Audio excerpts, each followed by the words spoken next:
प्रणाली का उपयोग भारत में वर्षों से लगातार बढ़ता गया है, लेकिन इसके साथ ही जुड़ी एक परेशानी हमेशा बनी रही। होटल, लॉज, ऑफिस, निजी आयोजनों और संस्थानों में पहचान के प्रमाण के तौर पर मांगी जाने वाली आधार कार्ड की फोटोकॉपी यूआईडीएआई द्वारा ये स्पष्ट चेतावनी देने के बावजूद कि आधार कार्ड की कॉपी कहीं जमा न करें, वास्तविक जीवन में इस सलाह का पालन बहुत कम होता रहा है। नए ऐप के लॉन्च होने तक स्थिति यही थी कि आम नागरिकों के पास या तो कॉपी देने के अलावा कोई व्यवहारिक विकल्प नहीं होता था या फिर ऐसी जगहों से बहस करके हट जाना पड़ता था।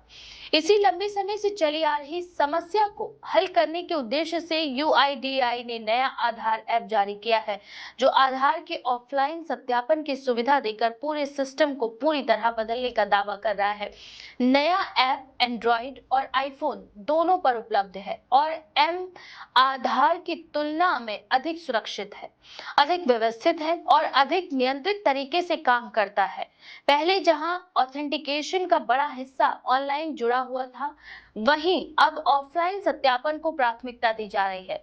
सरकार ये उम्मीद कर रही है कि इस तरीके से लोग न केवल अपनी निजी जानकारी की सुरक्षा कर पाएंगे, बल्कि सेवा प्रदाताओं द्वारा फोटोकॉपी मांगने की पुरानी प्रथा भी समाप्त हो जाएगी। यूआईडीएआई की योजना ये है कि भविष्य में जिन जगहों पर पहचान दिखाना अनिवार्य होता है, वहां नियमित रूप से क्यूआर आधारित ऑफलाइन सत्यापन किया जाए, वह भी केवल उन संगठनों के द्वारा जो पहले यूआईडीएआई के साथ विधिवत पंजीकृत हों।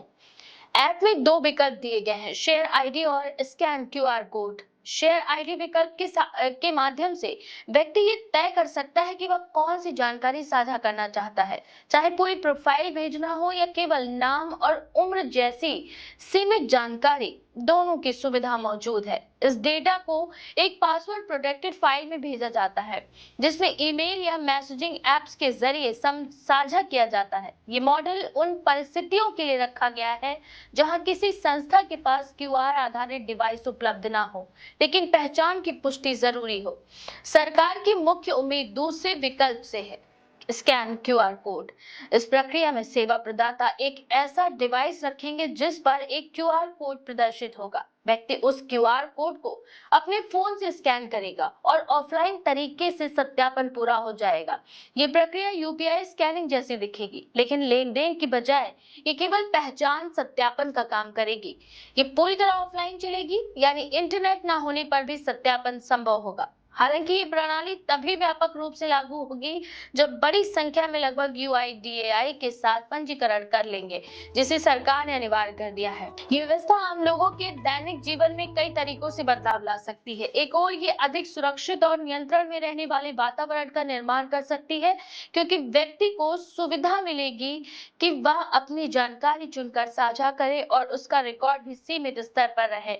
वहीं दूसरी ओर ये भी संभावना है कि ऑफलाइन सत्यापन का अधिकृत तंत्र उपलब्ध होने के बाद ज्यादा से ज्यादा जगहों पर आधार मांगने की प्रथा बढ़ जाएगी। उदाहरण के लिए भविष्य में किसी बड़े रेस्टोरेंट, क्लब या आयोजन में प्रवेश से पहले भी पहचान सत्यापन अनिवार्य हो सकता है।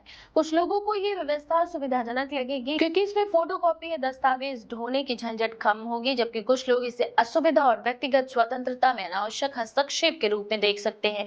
एक और पहलू ये भी है कि भले ही फोटोकॉपी देने की जरूरत खत्म हो जाएगी, लेकिन एक डिजिटल रिकॉर्ड बनता रहेगा, जिसे जरूरत पड़ने पर संबंधित संस्थान एक्सेस कर सकते हैं। ये रिकॉर्ड कैसे सुरक्षित रखा जाएगा, इसे कौन देख सकेगा और क्या ये किसी प्रकार के दुरुपयोग का कारण बन सकता है, ये ऐसे मुद्दे हैं जिन पर आगे कभी बहस हो सकती है।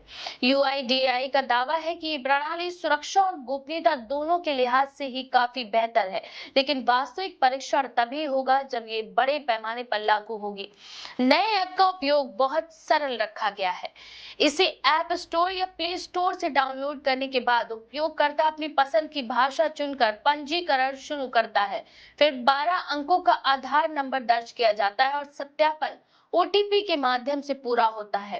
इसके बाद अनिवार्य फेस ऑथेंटिकेशन किया जाता है, जिसके दौरान ऐप लाइव स्कैन लेकर यूआईडीएआई के सर्वर पर मौजूद फोटो से मिलान करता है। इसका उद्देश्य ये सुनिश्चित करना है कि कोई दूसरा व्यक्ति किसी और का आधार प्रोफाइल अपने फोन में ना बना सके, भले ही उसे आधार नंबर और ओटीपी मिल जाए। इसके बाद एक 6 अंकों का पिन बनाया जाता है, जो ऐप की सुरक्षा का मुख्य माध्यम होता है।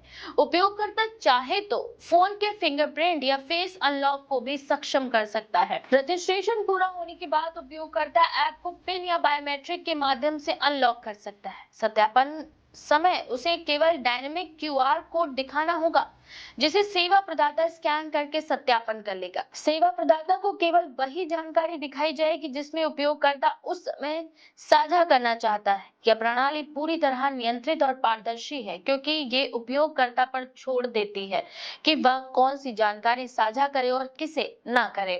कुल मिलाकर नया आधार ऐप तकनीकी और प्रशासनिक दोनों स्तरों पर आधार सत्यापन के तरीके में बदलाव लाने का प्रयास कर रहा है। फोटोकॉपी संस्कृति समाप्त होगी या नहीं, ये आने वाले समय में उपयोगकर्ताओं और संस्थानों के अपनाने की गति पर निर्भर करेगा। लेकिन ये स्पष्ट है कि सरकार आधार को एक अधिक नियंत्रित, सुरक्षित और आधुनिक ढंग से उपयोग करने की दिशा में कदम बढ़ा चुकी है। जैसे जैसे अधिक संस्थाएं यूआईडीएआई के साथ पंजीकरण करेंगे, ऑफलाइन सत्यापन मॉडल व्यापक रूप से लागू होगा और ये देश में पहचान साबित करने की प्रक्रिया को हमेशा के लिए बदल सकता है। ऐसी और भी लेटेस्ट अपडेट्स के लिए देखते रहें भारत 19 एक्सप्रेस।